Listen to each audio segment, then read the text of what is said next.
1번 다음 중 재해 조사의 목적 및 방법에 관한 설명으로 적절하지 않는 것은 재해 조사의 목적은 동종재해 및 유사재해 재발 방지, 이게 1차적인 목적입니다. 두 번째, 재해 조사의 1차적인 목표는 이거죠. 그래서 재해로 인한 손실 금액을 추정하는 것 때문에 재해 조사하는 건 아니라는 거 알고 계시면 됩니다. 재해 조사는 현장 보존에 유의하면서 재해 발생 직후에 행하는 게 좋고요. 피해자 및 목격자 등이 많은 사람으로부터 사고 시 상황을 수집을 해줘야만 되겠죠. 그래서 답은 2번이 되겠습니다. 다음 2번, 다음 중 실내에서 석재를 가공하는 산소 결핍 장소는 산소 농도가 18% 이 말 꼭 기억하셔야 돼요. 미만인 경우를 산소 결핍이라고 이야기합니다.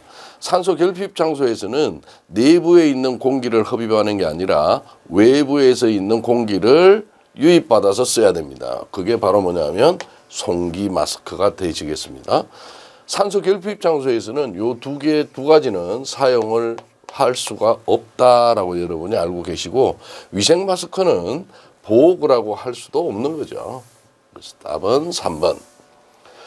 3번, 산업안전보건법상 건설업 중 냉동, 냉장 창고 시설의 설비공사 및 단열공사를 착공할 때 연면적이 5,000제곱미터 이상인 경우에 유해위험 방지 계획서를 작성합니다. 이거는 뭐 외가 없죠. 그래서 이 유해위험 방지 계획서를 제출해야 될 건설공사는 반드시 암기하시기 바랍니다. 다음 4번, 산업안전보건법령상 산업안전보건위원회의 구성에 있어 사용자위원은 사업주편이다라고 보시면 돼요. 안전관리자, 사업주편, 명예산업안전감독관은 근로자위원입니다. 근로자위원. 이 명예산업안전감독관은 회사에서 선임할 수도 있고 선임 안 할 수도 있는 거예요. 그 다음에 해당 사업의 대표자가 지명한 9인 이내의 부서장, 사용자위원이죠. 보건관리자 업무를 위탁한 경우는 대행기관에 해당하는 담당자, 즉 보건관리자도 사용자위원회에 듭니다. 그래서 답은 2번이 되겠습니다. 5번, 다음 중 재해 발생의 주요 원인에 있어 불안전한 행동은 인적 원인이잖아요. 인적. 그래서 불안전한 속도 조작을 했다. 누가? 사람이. 안전장치의 기능을 제거했다. 누가? 사람이. 보호구를 미착용하고 작업했다. 누가? 사람이. 이거는 행동이죠. 결함 있는 기계설비나 장비. 누가? 기계설비와 장비가 결함이 있는, 요거는 상태를 얘기합니다. 요거는 불안전한 상태다.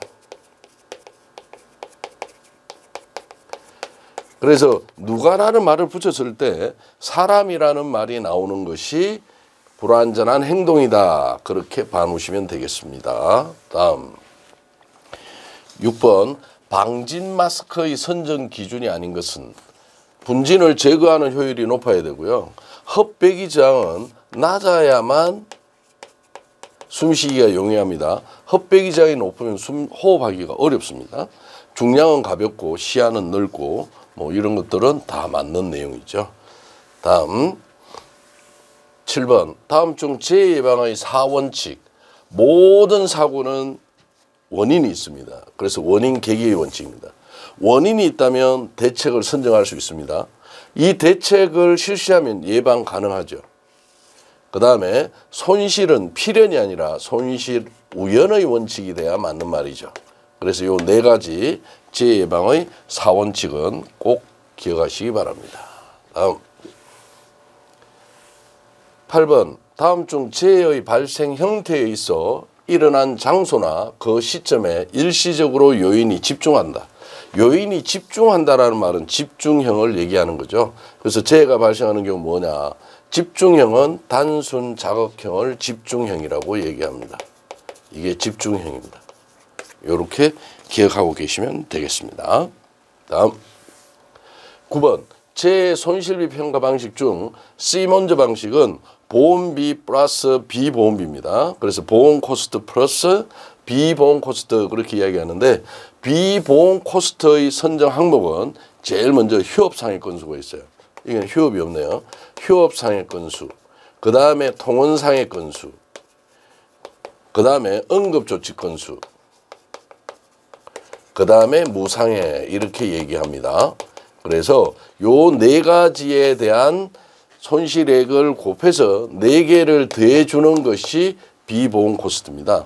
그래서 여기는 사망 건수는 포함되지 않는다라고 여러분이 알고 있으면 됩니다. 그러면 여기는 휴업 상해 건수가 하나 빠져 있다. 그렇게 기억하고 계시면 되겠죠. 다음 10번 다음 중 TBM 활동. 이 TBM 활동은 툴박스 미팅이라고 그러죠.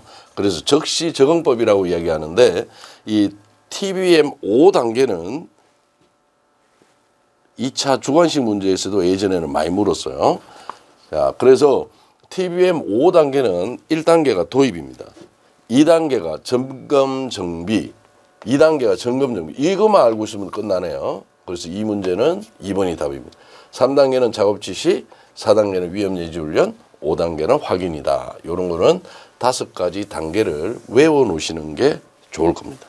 다음 11번 산업안전보건법령상 고용노동부 장관은 산업재해를 예방하기 위하여 필요하다고 인정할 때 대통령이 정하는 사업장의 산업재해 발생 건수, 재해율 등을 공표할 수 있도록 해놨다.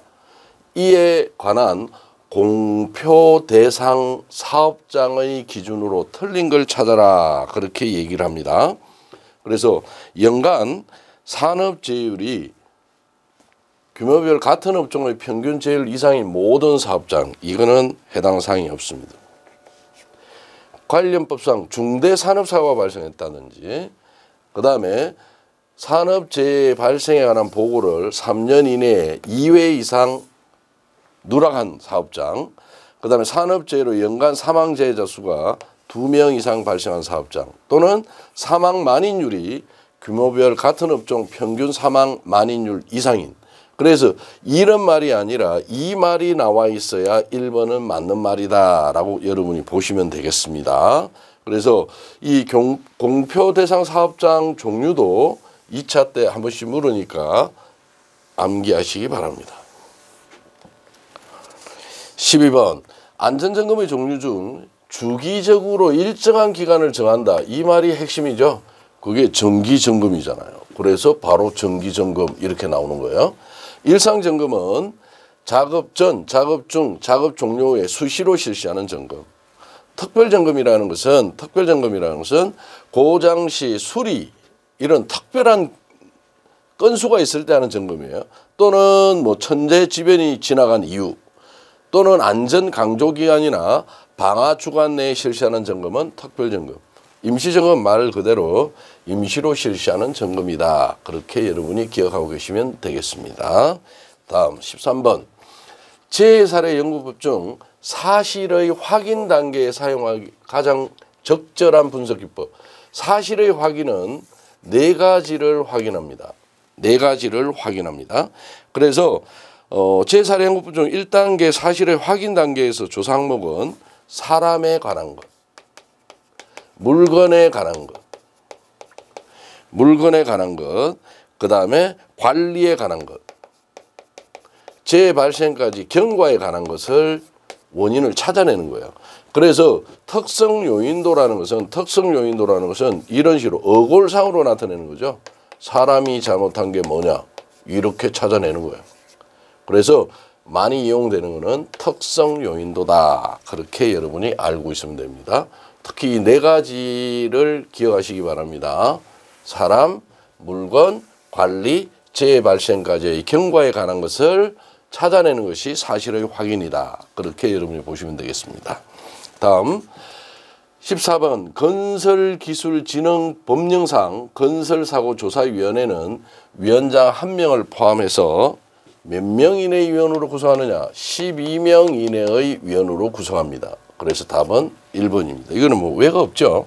법에 정해진 겁니다. 다음 15번 산업안전보건법령상 안전관리자의 업무가 아닌 것은 해당 사업장 안전교육 계획 수립 및 안전교육 실시에 관한 보좌 및 지도 조언, 사업장 순회 점검 지도 및 조치의 건의, 법 또는 법에 따른 명령으로 정한 안전에 관한 사항의 이행에 관한 보좌 및 지도 조언, 작업장 내에 사용되는 전체 환기장치, 국소 배기장치는 이거는 뭐에 관계되는 거예요? 건강에 관계되는 거잖아요. 그러다 보니까 배기장치 등에 관한 설비의 점검, 작업 방법, 공학적 개선에 관한 보좌 및 지도 조언은 이거는 누구 거냐면 보건관리자의 업무다. 그렇게 여러분이 보시면 답은 4번이 되어지겠습니다. 다음 16번 일상 점검 내용을 작업 전, 작업 중, 작업 종료로 구분할 때 작업 중 점검 내용으로 그리감한 것. 품질, 이상무, 작업 중에 봐야 되겠죠. 안전수칙을 준수하는지 작업할 때 봐줘야 되겠죠. 이상소음이 발생하는지 작업 전에 봐줘야 돼요. 방호장치의 작동 여부는 작업 전입니다. 이거는 작업 전에 확인할 사항입니다.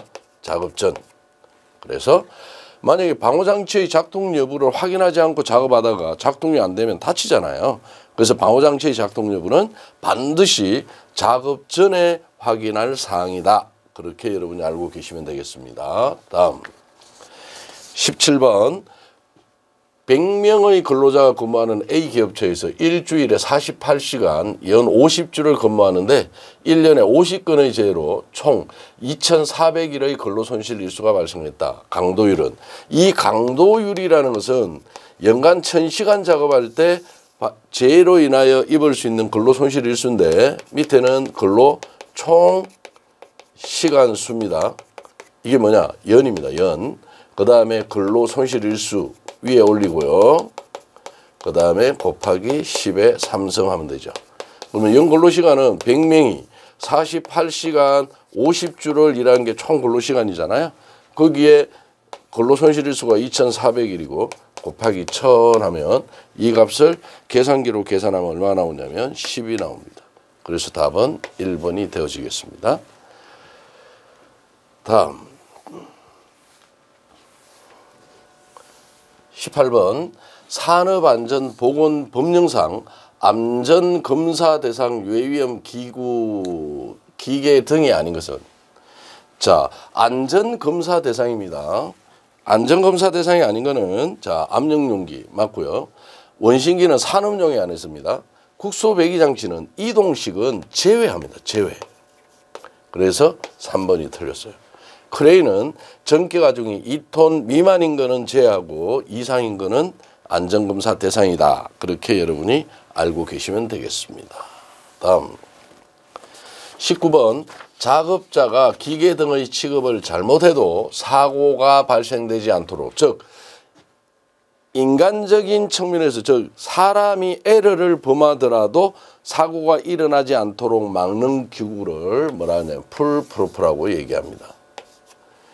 기계가 결함이 있더라도 사고로 연결되지 않도록 막아주는 것, 즉 기계 측에 설치하는 것, 이거는 인간 측이다라고 여러분이 반드시 두 개를 구분해 놓으면 됩니다.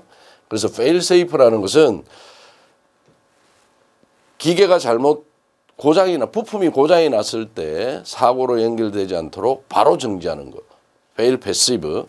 일정 시간 동안 작동하다가 정지하는 거죠, fail-active. 계속 정상적으로 작동되다가 다음 정기 점검이나 뭐 수리 때 고장난 부품만 교체해 줄 수 있는 것을 fail operational 그렇게 얘기를 하고 있습니다. 그래서 fail safe에도 기능적인 면에서의 분류는 세 가지가 있다 정도는 알고 계셔야 돼요. 다음 20번 다음에 설명하는 위험 예지 훈련의 단계는 위험 요인을 찾아내는 단계입니다. 위험 요인을 찾아내서 그 중에 가장 위험한 것을 합의해서 결정하는 단계를 본질 추구 단계다. 현상 파악하고 원인을 찾아내고 그 원인에 대한 대책을 수립하고 어떻게 이 대책을 행동으로 옮길 것인가. 그래서 보통 이거는 행동 목표 설정 그렇게도 얘기를 많이 합니다. 그래서 요 두 개의 단계에 해당하는 것은 위험 요인을 찾아내는 단계 요 말만 알아도 본질 추구 이게 원인 조사거든요. 원인 조사. 그렇게 기억하고 계시기 바랍니다.